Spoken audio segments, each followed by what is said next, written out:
Let's get back to it then. Chancellor Rachel Reeves insisting she's not the austerity Chancellor. She says, of course, she had no choice to halt the winter fuel payments for millions of people. But can I just say, I think that is a big fat lie. The idea she had no choice at all. All the options that were out there, no choice at all. The only one we could go to was the old people and the winter fuel allowance to help plug the black hole in the country's finances. Let's have a listen to her. This was her speaking to the BBC a little earlier, saying that most pensioners, or many pensioners in fact, would still get help. The decisions I made on winter fuel payment yesterday are not decisions I wanted to make. They were not decisions that I expected to make. But when confronted with a £22 billion black hole, I had to act. And now I've preserved winter fuel payments for pensioners on pension credit.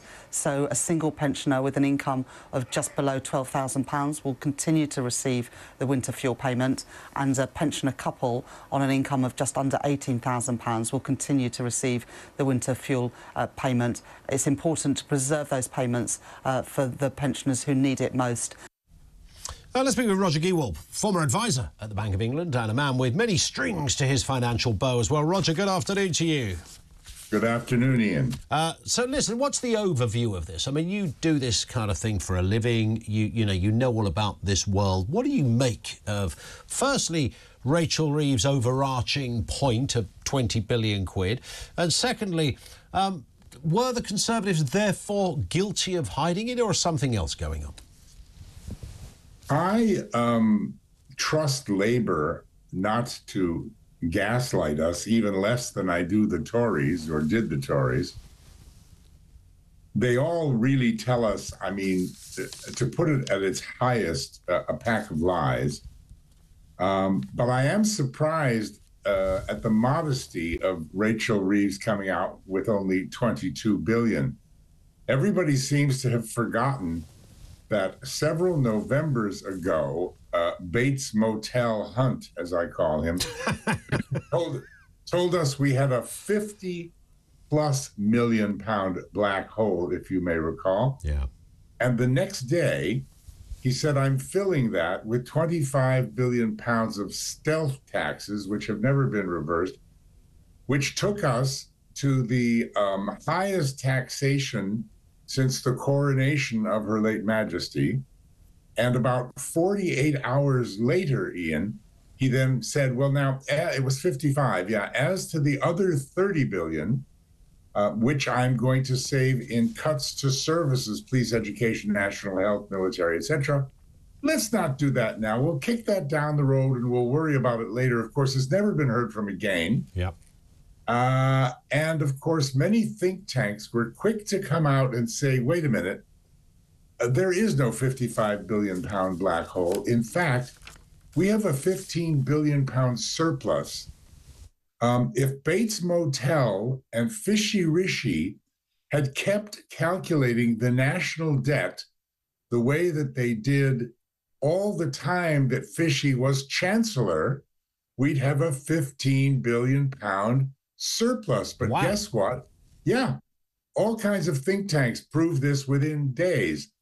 But guess what they did? They changed the way the national debt is calculated. Easy to do. It's just mathematical formulae, of course. And all of a sudden we had a 50 billion pound black hole. So my point, Ian, is I'm amazed that old Rach, I haven't come up with a name for her yet. I mean, I've got Ed the postman doesn't even ring once, Davy, and a few others like that. But I have to think of one for Rachel. Oh, there's one. Yes, there's one coming. I'm amazed she didn't come up with 100 billion. So we don't have any black hole. The second point I'd like to make is this: whether we have a black hole or not, there is an easy solution, as both Richard Tice and I keep saying the same thing. We are one of the few, if not only, countries in the world that pays interest on all that printed money from quantitative easing. Switzerland doesn't do it. The European Central Bank doesn't do it. Almost no one else does it. But we actually print money, give it to the banks. They deposit it with the Bank of England, and we, out of the left pocket, give them 40 billion a year in interest. Because, you know, those banks, they need that money badly after Yeah, those bless 14 them. Yeah, they're struggling over there. And we give them all that money and then count that against ourselves and say we're broke. Yeah. This was a convenient device for Bates Motel to say, I'm sorry, we can't afford any tax cuts.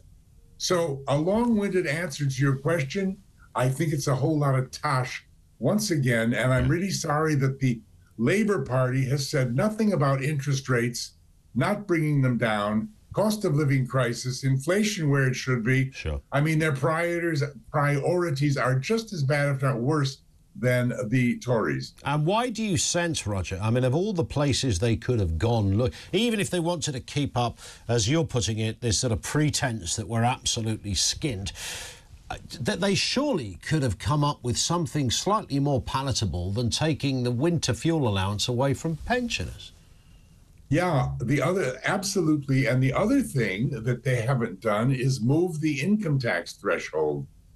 Again, Tice and I have been saying for years, do you know that $40 billion from not paying ourselves interest and not enriching the banks further when we don't need to is the actual cost of moving the lower income tax threshold from 12,570 quid to 20,000 a year. Imagine what that would do for all those pensioners and lower paid people. Yep. But instead they hit the winter. I mean, it's just insane. It's just insane how they're going about this. However, as critical as I have been, well, of all of our politicians really, but I mean especially the Labour gaslighting and nonsense and Ed Miliband playing his ukulele in front of wind farms while he cuts off our energy supply. The one thing I've said I'll do is give credit where it's due, and I want to give credit to all of them for their 20-odd million to the junior doctors. They're not going to raise income tax. They're not going to raise VAT. They're not going to raise national insurance, but they're certainly going to raise taxes elsewhere. And I tell you, I'm happy to pay my share of that for those junior doctors and to get the NHS working better again. I would agree with that, but of course we are still left with the rather uncomfortable comparison that junior doctors get a pay rise and pensioners get a pay cut. Pensioners get a definite pay cut because when they announced those consecutive national insurance cuts, you're absolutely right, and said everybody's saving $900 a year. That was only if you were making 60 grand. If you were making under 26,000, you were actually paying more tax the next day than you were before. Yeah. So, I mean, I thought it would stop, but I didn't really think it would stop. It's fun. Yeah, all those imaginative accountants, that the big corporations use.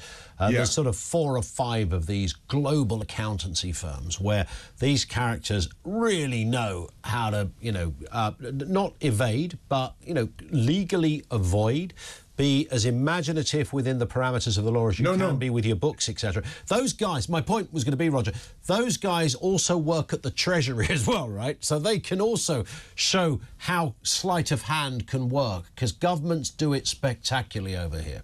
You've got it backwards. Tax evasion is okay. Tax avoidance is not. Sorry, did I say it the other way around? Yeah. I do apologise. Yes. Well, but yeah. you're no, indeed. Obviously, tax evasion is a terrible thing. You go to jail.